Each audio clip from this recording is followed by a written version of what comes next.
प्रदेश में कांग्रेस को मजबूत बनाने के लिए जीतू पटवारी को सभी फैसलों के लिए फ्री हैंड दिया गया है। उनकी अब अगली तैयारी लोकसभा चुनाव को लेकर होगी, जिसमें 5 महीने से कम का समय बचा है। लोकसभा चुनाव के लिए अप्रैल या मई में आचार संहिता लागू हो सकती है। चुनाव से पहले पार्टी को नई मजबूती देना जीतू पटवारी के लिए बड़ी चुनौती साबित होगी। बताया जा रहा है कि प्रदेश कांग्रेस अध्यक्ष अभी बड़े बदलाव के मूड में नहीं है, लेकिन ये माना जा रहा है कि कांग्रेस की मजबूती के लिए बड़ी सर्जरी जरूरी है। 5 राज्यों के विधानसभा चुनाव में भाजपा ने 3 राज्यों में शानदार जीत दर्ज की, जहां कांग्रेस को जीत की पूरी उम्मीद थी। पार्टी ने इसके बाद तीनों राज्यों में नए नेतृत्व को आगे किया। इन राज्यों में मिली हार और अगले साल होने वाले लोकसभा चुनाव को देखते हुए अब कांग्रेस ने कई राज्यों के नेतृत्व में बड़े फेरबदल किए हैं। आला कमान को उम्मीद है कि युवा ब्रिगेड को कमान देने से लोकसभा चुनाव में पार्टी की डूबती हुई नैया पार लगेगी। वर्तमान सारे विधायक जो पहली बार चुन के आए हैं और सबसे महत्वपूर्ण आदरणीय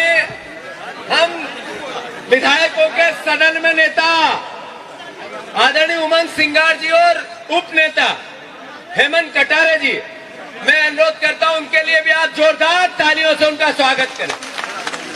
साथियों, प्रजातंत्र, लोकतंत्र, इसकी 2 पटरियों पे ये चलता है। एक पटरी होती है जो सत्ता के साथ, सत्ता को सदुपयोग के साथ प्रदेश की सेवा करे, और दूसरी पटरी जो विपक्ष की होती है और एक साथ चलती है। जो वचन पत्र भारतीय जनता पार्टी ने दिया, अब हमारे हाथों में ये बीजेपी का वचन पत्र होना चाहिए। ये बीजेपी के वचन पत्र में इन्होंने 3000 हमारी बहनों को देने का कहा था या नहीं कहा था?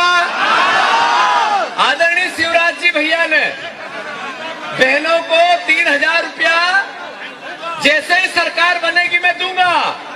अब भैया तो चले गए, अब बहनों के भैया हो आप। 3000 जब तक नहीं मिले, विपक्ष को, कांग्रेस को सड़क पे रहना चाहिए कि नहीं रहना चाहिए? साथियों, 3000 रुपया कुंटल किसानों के गेहूं की मांग थी, 2700 रुपए बीजेपी ने कबूल किया। इसमें लिखा है 2700 रुपए पहली कैबिनेट में करना था कि नहीं करना था? जब तक नहीं करेंगे हम सड़क पर रहेंगे कि नहीं रहेंगे?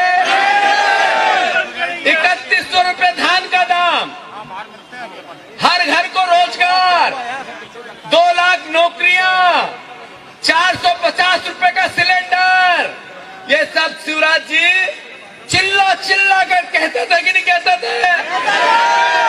अब वो चले गए हैं।